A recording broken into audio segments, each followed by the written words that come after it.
welcome to the Everything is Rosie podcast. My name's Rosie. I'm a holistic healer, a health coach, and a herbalist. And today I wanted to sit down and quickly rapid fire a few main points that I've learned throughout my studies and throughout my holistic healing journey. Things that we can do that help us get rid of a cold and flu faster. Now, I wanted to quickly mention before I jump into this episode, for the people who are watching me on YouTube or on Instagram, just know I'm totally fine. I'm not going through the wars. It may look like I've been crying, but the truth is I actually just had a massive bowl of soup, very spicy soup, right before I came to film this. So if it looks like I've been crying, just know I'm fine. It was a soup, I promise. That is a good segue into the fact that if you are listening to this podcast right now and you know what, you're maybe a little bit more of a visual learner, or you would like to see the crazy hand gestures I use while I record a podcast, or the somewhat embarrassing facial expressions I use as I talk, you can jump onto my YouTube channel. I have it linked below. You can jump on there and watch these episodes. I just set up my camera in my room while I film my podcast, and it's a nice way for people to see a little bit of a behind the scenes of how I record. Anyways, like I said, I didn't really want to ramble too much in this episode. I kind of want to do just like a hot take. I want to do a quick rapid fire, talk about the things that I know work, take what you want, leave what you don't need. If you have any questions about these points I'm making, please go over to my Instagram. It's Rosie Remedies. My DMs are open. More than a health coach, I'm your friend. This is something I just drill into my followers. I want to be a friend. I want to be someone you can talk to freely. So come to me with your questions, come to me with your ideas. I would love to chit chat to you about this sort of stuff. It's what I'm passionate about. It's what I live for. So go ahead, send me a message. I'd love to talk. Okay, let's talk about colds and flus. First main point I want to quickly mention is that if you're having more than 3 major colds or flus a year, that's a good chance that there's something bigger going on in your body at play. Perhaps you have a really bad immunity, perhaps you're not sleeping enough, perhaps you haven't fully recovered from some sort of trauma. The general rule is our body should be able to bounce back from colds and flus. We should be able to be resilient to getting exposed to the most of them.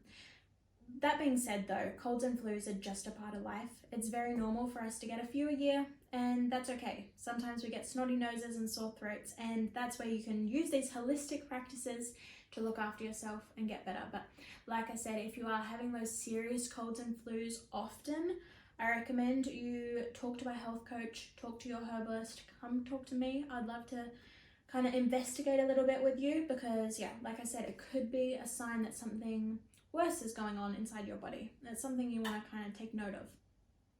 Second main thing that flows from that is this concept of sleep debt. Now, this is a concept that I've learned in my studies and I see applied to so many people. Sleep debt pretty much refers to the fact that we're not sleeping enough. Our busy lives are like consuming us, and we don't have enough time to properly rest. And when we don't have enough of this relaxation and this rest and this sleep aspect in our life, our immunity really gets compromised. It's so much harder for us to recover from an illness when we are deprived of sleep, pretty much, or deprived of true rest. This is something I talk a lot about on my podcast and on my Instagram. It's things we can do throughout the day to make sure we're resting well. And when I mean resting well, I'm not just talking about flicking through a magazine or watching a movie, although those things are nice. I'm talking about true rest. I mean go to sleep, turn off your alarm, and just sleep until your body wants you to wake up. I'm talking about long baths, taking some days off to spend in nature. These kind of really restorative practices can help build up our immunity, and when our immunity is strong, then we don't get colds as much, and when the odd one does come up, we are strong enough to tackle it. We can take it on, we can fight it, and get on with our lives. Alrighty, the next major component of healing from a cold or from a flu is actually this idea that we need to move in the direction of our vital life force. Now, if you're not familiar with natural health practices or herbalism, it might have just sounded like I'm not even talking English, but let me translate it a little bit. The vital force is this energy that we have within us. Some people call it God, some people call it like the spirit, some people just call it energy or breath or life. A good analogy is to think about a healthy carrot that's been pulled fresh from the ground and a wilted, sad carrot. One has vital force, one doesn't. I'll let you figure that one out. Anyways, we need to move in the direction of our vital force. So when you have a cold and flu, when you're feeling really drowsy and you feel like you can't open your eyes and you feel soft and floppy and your bones ache, go in that direction. Lie down, go to sleep. When your vital force is kicked up a gear and you're sweating and you feel like your body is on fire, you have a fever, go in the direction of that vital force. Go sit in a hot bath. Like, speed up the process. Work with your body, not against it. This is so contrasting to Western medicine and modern medicine, where it'll be like, quickly suppress a fever, take some Panadol, cool yourself off when you're burning hot. There is a time and place for that. If your temperature goes beyond 41 degrees, go ahead. All the Panadol in the world. Like, cool yourself down, go to a doctor, get hydration, whatever. But for the average person who just has like a 39-degree fever, which studies show that 39 degrees is like optimal. That's where your body is trying to get, because at 39 degrees, all the virus is killed off in your body. The virus cannot survive past 39 degrees.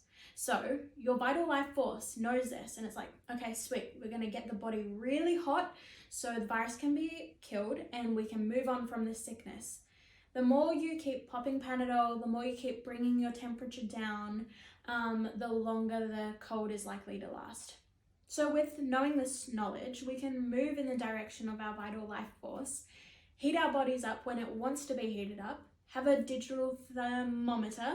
I don't know why I was thinking of a totally different word right then, but get a digital thermometer, take your temperature, see if you're at the 39 degrees, check yourself. If you're not feeling well, go to the doctor, get hydration like I said before, but for the most case, let your body get hot. It's what it was built to do. And move in that direction and help it get to that stage so you can hurry up and get it over and done with. Another tactic that you can use when you have a cold and flu sounds kind of obvious, but it's just to improve your overall immunity. And I've written down a few ideas here, a few things that I know work, things that I gravitate towards.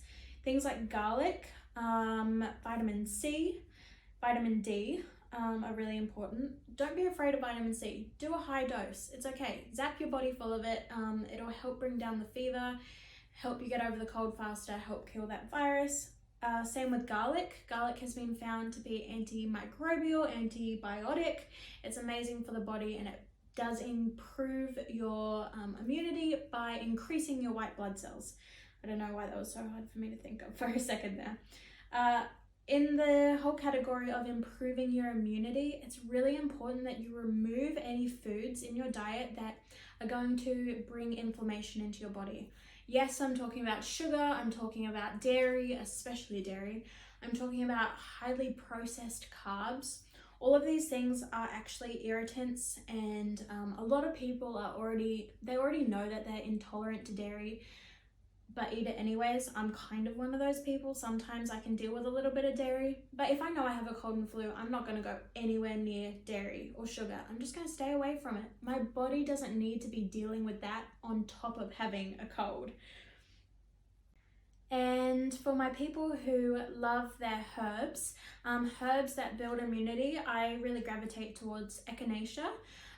This one can be taken in quite a strong dose, especially at the beginning stages of a cold. I would really stick to using that during the beginning stages of the cold. And you might even find that if you take a nice strong tincture of echinacea right in the beginning stages when you're just starting to get sick, the sickness is likely not even to develop any further. You might just get better just from that simple tactic alone. So yeah, echinacea, and then the other herb I'd recommend is astragalus. That's one that is really good for building immunity. So just to recap, if you have a cold or flu, the best way to recover is to rest, and rest well. Take a few days off, go to sleep. Sleep for a long time, let your body recover. Next, it's really important that you improve your immunity. You can do this through the herbs you take, things like garlic and echinacea, those are my favorites, and also things like vitamins, like vitamin C and vitamin D. Also staying away from food allergies, things like dairy, things like sugar, things like processed carbs.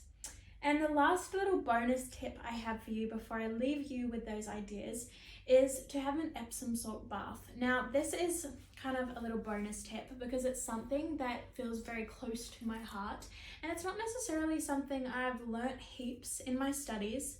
It's something that I've done through practice, through working with others, and through like my personal research. But yes, Epsom salt baths. And I've talked about Epsom salt baths on this podcast before, I swear. Because I remember someone messaging me saying, how much Epsom salt should I put in the bath? I was like, more is better.